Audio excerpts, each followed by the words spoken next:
investigadoras e investigadores en sus primeros pasos, mis inicios en la ciencia y hacia dónde voy.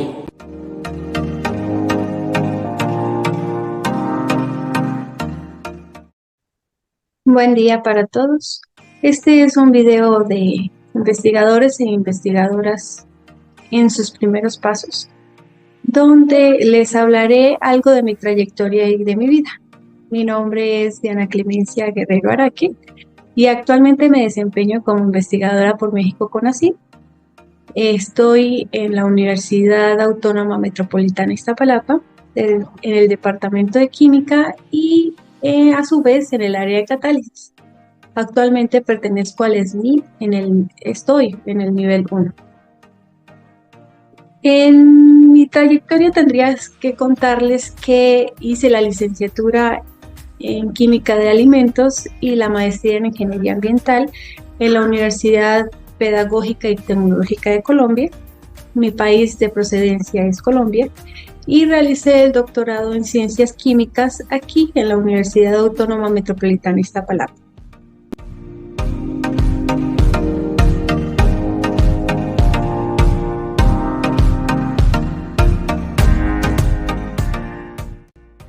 A su vez, y como línea de investigación en este momento tengo síntesis de nanomateriales nanoestructurados evaluados en reacciones fotocatalíticas de oxidación y reducción, en degradación de contaminantes y obtención de energías limpias como la producción de hidrógeno. Sin embargo, iniciaré contándoles algo de mi origen. Y yo soy de una población llamada Barbosa, de alrededor de 30.000 habitantes. Es pequeña, popular por su clima cálido y a su vez tiene productos como el ate de guayaba y es rica en frutos como la mandarina, la naranja y el café. En este caso, esta población y en los tiempos en los que yo hice la licenciatura o el pregrado,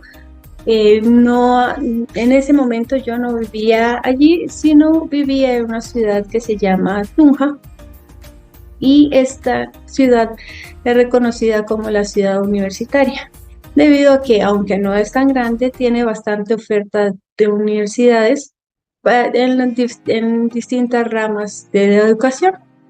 La foto que está a la derecha en la parte inferior retrata a la Universidad Pedagógica y Tecnológica de Colombia, que la llamamos fácilmente UPTC. En la UPTC estuve también en el grupo de catálisis bajo la dirección del doctor Hugo Rojas, y allí, cuando estaba en la licenciatura o pregrado que llamamos nosotros, estaba la modalidad de hacer la tesis de manera individual o acompañada o en pareja, y en ese caso la hice con mi gran amiga Viviana Guerrero y nos enfocamos en la ciclización del citronelal sobre catalizadores alumina-titanio. El sentido de este trabajo era darle un valor agregado a lo que fuera el citronelal y entendiendo esa ciclización para obtener isopulegoles. En ese sentido, y analizándolo con cromatografía de gases acoplado a masas y usando reactores del tipo inferior derecho, se hicieron diferentes reacciones y se propusieron diferentes mecanismos, como el que proyecto en pantalla, que fuera el de fragmentación de ese isopulegol. A su vez, se modificaron diferentes contenidos de lo que fuera el contenido de alúmina y se evaluó el porcentaje de conversión que tenían estos sólidos. Digamos que esa aproximación en ese grupo de catálisis empecé como lo que se denomina semilleros de investigación, que pudiera ser aquí algo parecido ya al trabajo social o una vinculación del estudiante que está en medio término de su carrera o incluso ya finalizándolo,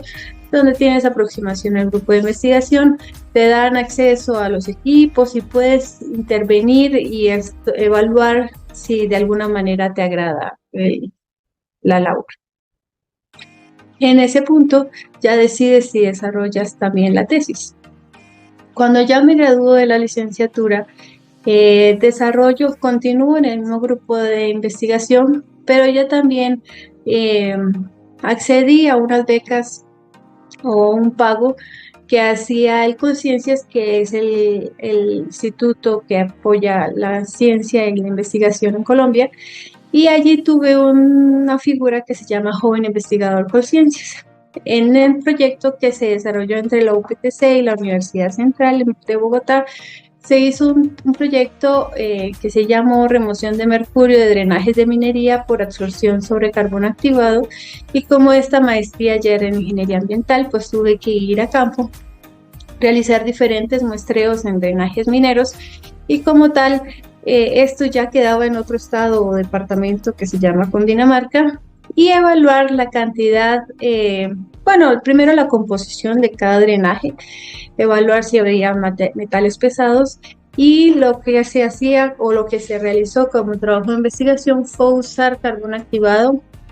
como principio y absorción, pruebas de absorción en columnas de las que muestro del tipo del que muestro la foto, y para ello se evaluó o se trató un modelo de Boar y Adams, donde se comparó luego el tipo de remoción o la cantidad de remoción comparando soluciones modelos versus absorciones en drenajes reales. Evidentemente, el proceso del drenaje real es más complejo porque ya estos drenajes tienen innumerables cosas. Entonces allí hubo un reto que es parte de estos videos también para que conozcan ciertos retos, y fue contactarme o cómo llegué a este país. Y como ya les dije, mi profesor, el profe Hugo Rojas, es muy activo en cuestiones de investigación, y entonces él llevaba periódicamente a ciertos investigadores. Entre esos llegó a un mexicano con el que resulté trabajando, y el profe Hugo siempre tuvo esa curiosidad de incentivar que sus estudiantes siguieran estudios de posgrado, y cuando el doctor Ricardo Gómez va al país, pues ya como que se hace el enlace, se pregunta si hay examen de admisión en la universidad, ya se hacen ciertas averiguaciones, y después de pasar el examen es cuando migro a México. En ese caso, y les proyecto la foto del doctor Ricardo Gómez, ya empecé los estudios de doctorado y realicé la evaluación fotocatalítica de dióxido de circonio, dióxido de titanio, y soportado cobre sobre ese material, ya fuera en degradación, reducción de 4-nitrofenol y producción de hidrógeno, y su relación con los procesos de transferencia de carga. El doctorado que hice fue el doctorado en ciencias químicas,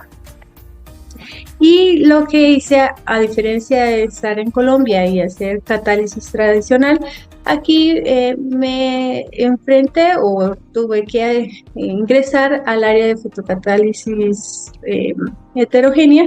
y en este caso ya para cuestiones ambientales. El dióxido de titanio se utilizó por su alta estabilidad química, baja toxicidad, y en general porque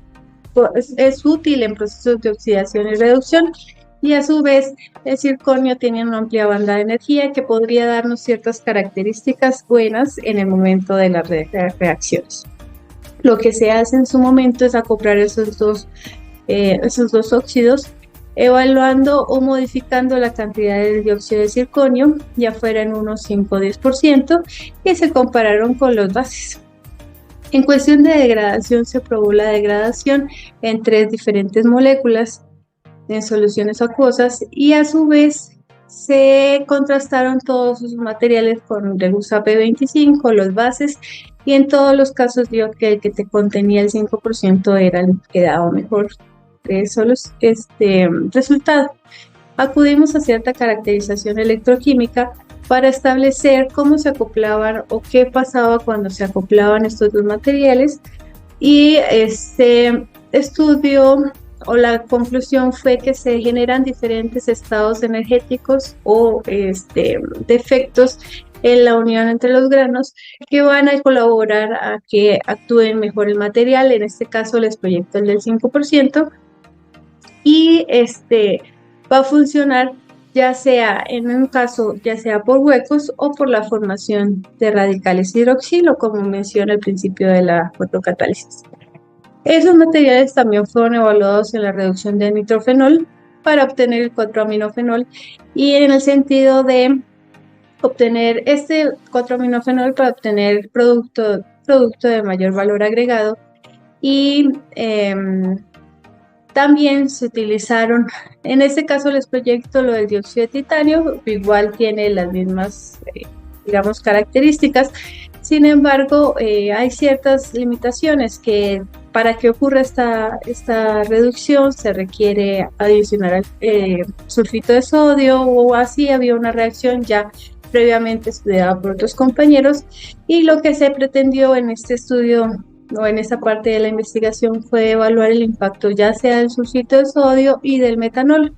Lo que pasó, el metanol, porque lo usamos en una reacción también que es de producción de hidrógeno y funciona muy bien como colector de huecos. Entonces, en esa evaluación y para tener un impacto de los agentes se evaluó bajo ciertas condiciones presencia y ausencia de ciertas sustancias y en el caso de cuando solo hay metanol no sucede la reducción, solo ocurre si hay sulfito de sodio y en cambio si está el sulfito de sodio y además el metanol procede la reducción más rápido. Entonces una reacción que llevaba alrededor de 300 minutos y la formación del 4-aminofenol se ve con la formación o el aumento de absorbancia en la banda de alrededor de 280 nanómetros, ese incremento, y con la solución de metanol sulfito también se ve ese aumento, pero ya lo que llevaba 300 minutos nos llevó alrededor de 30 minutos. Por tanto, es una marcada diferencia y una mejora en esta cuestión de esta reacción. También se acudió a ciertas caracterizaciones electroquímicas y allí se ve que la adición del metanol y el sulfito de sodio disminuye la resistencia a la transferencia de carga y eso favorece como tal la reducción. Cuando hacemos o planteamos un mecanismo, entonces si tenemos el material, el sulfito de sodio y el metanol van a ser absorbidos en la superficie y mientras el hueco va a ser colectado por el metanol, el sulfito de sodio va a ayudar a esa transferencia electrónica que nos va a hacer que ocurra la reducción. Entonces, luego lo que se hizo fue la evaluación de los materiales ya sintetizados previamente. El 5 en producción de hidrógeno también tuvo el mejor comportamiento y ya entonces la pregunta fue cómo mejorar la eficiencia de ese material y lo que se pensó fue adicionarle o depositarle en la superficie un cocatalizador y en este caso fue el óxido de cobre y se probaron diferentes contenidos 0,5, 1, 3 y 5% en peso y lo que pasó fue los recuadros en rojo son los contenidos reales. En microscopía vimos que sí realmente se podía identificar el óxido de cobre como tal y les proyecto una fotografía de lo que fuera el sistema de reacción de producción de hidrógeno. En este caso también se usa una solución metanol-agua, cierto contenido de catalizador. Y lo que vimos allí es que el adicionar en el sistema como tal o depositarle sobre ese material base el óxido de cobre sí hace una mejora en la producción de hidrógeno. Sin embargo, también obtenemos un máximo que es en este caso el 1% y luego cae. Si vemos ya 3% y 5% es casi, está a la par del óxido de cobre solo. Cuando hacemos ya la correspondiente caracterización electroquímica y de otros factores como área superficial, band gap, tamaño de cristal y demás. La conclusión que surge de ello es que a contenidos de 0,5 y 1% de peso con dióxido de cobre, cuando es irradiado con la luz va a formar los pares electrón hueco. Los huecos son colectados como tal por el metanol y en este caso los electrones son transferidos al óxido de cobre y esos van a favorecer la producción de hidrógeno. En este caso, cuando vemos la relación de resistencia, vemos que hay una disminución de la resistencia a esas transferencias de carga, pero que con el aumento de cobre va a generarse una resistencia adicional que lo que va a provocar es que va a disminuir o va a desfavorecer la producción de hidrógeno, también por fenómenos de recombinación dentro del material sintetizado, y vemos que mientras la menor resistencia a la transferencia de carga está relacionada a una mayor producción de hidrógeno, en este caso con esa resistencia adicional que se genera, va a provocar una disminución bastante considerable en la producción de hidrógeno. Por tanto, esa resistencia adicional la mencionamos o la llamamos como una resistencia en la interfase, ya es del base y del óxido de cobre depositado sobre el material.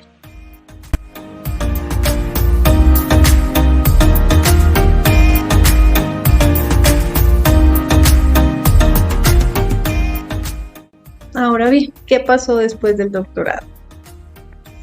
Después del doctorado y de graduarme, fui a la UNAM a realizar un postdoc. Bueno, en realidad empecé el segundo postdoctorado en el ICAT, o lo que se llama el Instituto de Ciencias Aplicadas y Tecnología, y allí estuve en contacto con el doctor Rodolfo Zanella,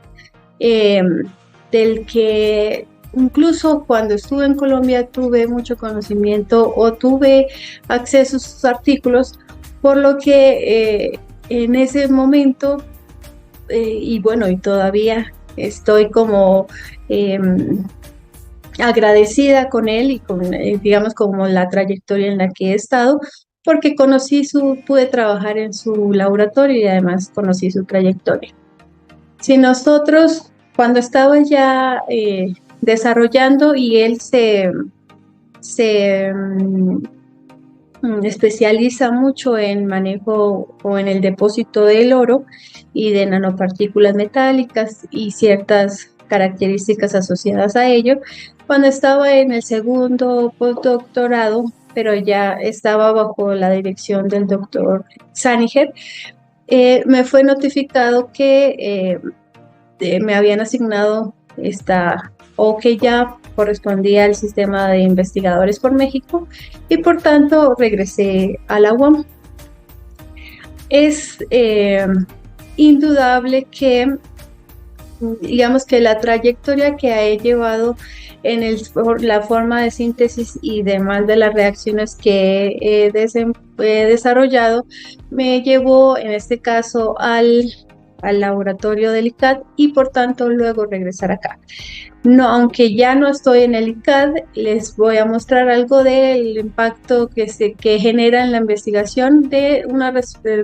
publicaciones recientes, que ya es como lo que se hizo en el doctorado, más algo que se adoptó y se refinó allá mucho de ello, y es la utilización de sus catalizadores. Si bien había usado óxido de cobre, allá ya involucré otros materiales, otros metales, oro, cobalto y demás, que ya con diferentes tratamientos térmicos y atmósferas durante la calcinación ya se pueden modificar ciertos factores, y en ese sentido se realizaron materiales, ya esta estructura circonio-titanio y a su vez una de titanato de zinc y dióxido de titanio.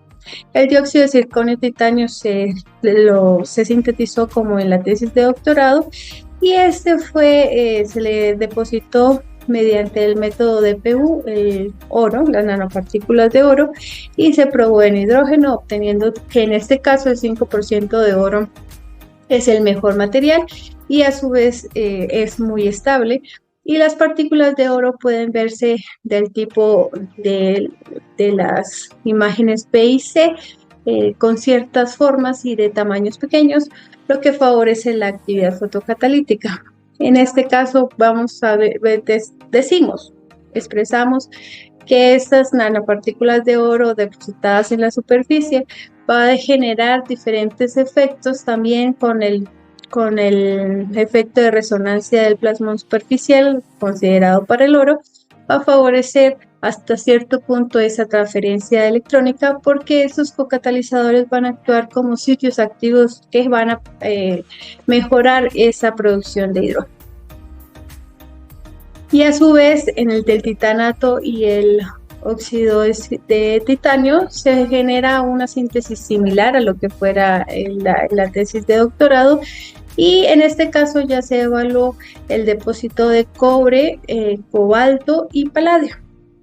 identificados todos esos catalizadores sobre el material y evaluados en la reacción de producción de hidrógeno, dando como resultado mejor el paladio.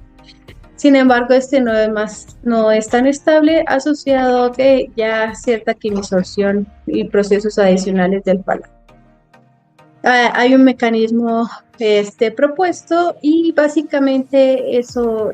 hace parte de mis investigaciones recientes y de lo que fuera y que está llevando mi investigación actualmente.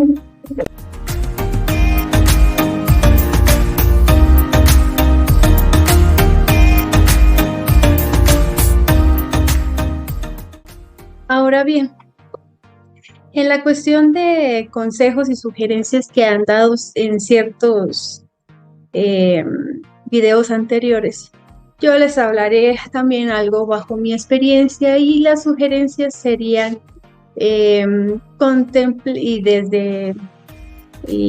digamos como mi perfil académico, sería contemplar la documentación en tiempos. Ya sea que vayas a estudiar a otro país o llegues a estudiar a hay que contemplar qué documentación te requieren, si requiere pasar por diferentes instituciones que validen tus estudios, cuánto tiempo requieren para tenerla a disposición, y a su vez si tienen cierto costo. Esto te va a facilitar poder acceder a ciertas becas o consultar ciertos tipos de estudios que quizás que no podrías acceder si no lo haces con tiempo. También sirve actualmente, y con facilidades de internet, sirve curiosear sobre costos, si existieran apoyos económicos, qué costos vas a tener. Entonces, para ello también pensaría yo que una sugerencia podría ser ahorrar, porque para viajar o ir ya debes contemplar cómo vas a viajar, si requieres pasajes de avión, autobús, las cuestiones de vivienda, alimentación, que pudieras tener bajo tu estancia o tus estudios de posgrado. Lo que yo también recomendaría es una lectura constante. También te sirve no solo para estar actualizado, sino para reconocer en qué anda tu medio académico o los que hacen cosas similares a lo tuyo. Te da cierta solidez igual para basarte, o sea, como para saber en qué está la comunidad académica, y te da también herramientas como para imaginar qué podrías hacer.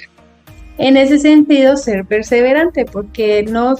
todo lo que solemos hacer nos da a la primera. Hay cuestiones que siempre podemos mejorar, hay que optimizar, y en este sentido, pues, no perder el foco. Siempre, si hay cierta convicción y hay esta vocación de investigación, incluso docencia, pues siempre tenerlo presente para no perderlo. Simplemente no perderlo de vista. En ese sentido, también diría yo que sugiero disfrutar los tiempos libres. Siempre concebimos como una actividad que nos va a consumir casi todo el tiempo, pero tomarse el tiempo para tener ciertas distracciones, no olvidar lo que nos gusta, tomar tiempos de descanso es válido para refrescarse y tomar nuevos aires. En este sentido, también podrías Ya cuando estés involucrado en cierto medio académico, incluso si vas a licenciatura, en licenciatura o demás, puedes intentar asistir a congresos. No necesariamente tienes que salir de tu institución, sino podrías consultar en tu institución porque seguro hay ciertas muestras pequeñas en las que puedes conocer otros grupos de investigación que quizás hacen algo similar a lo tuyo o complementan. Y en ese sentido, ese contacto con otros te va a dar a conocer o a ti, o tú vas a conocer ciertas metodologías, cómo hacer un póster, mejorarlo, ser llamativo y demás. O la presentación, cumplir cierto tiempo, mejorar tu comunicación oral.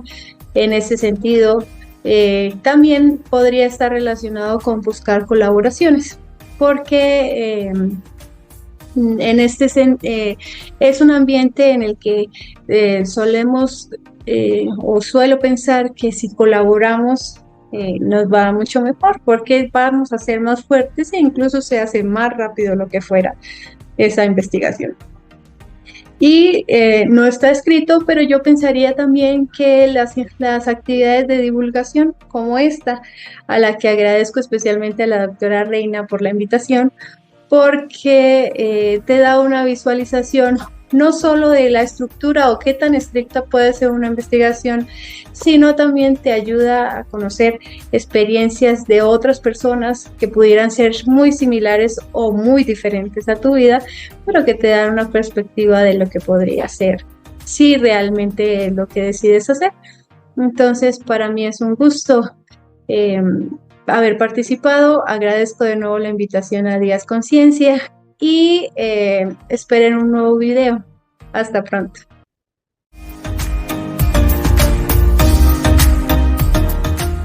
Días Conciencia. Hagamos de la ciencia un hábito.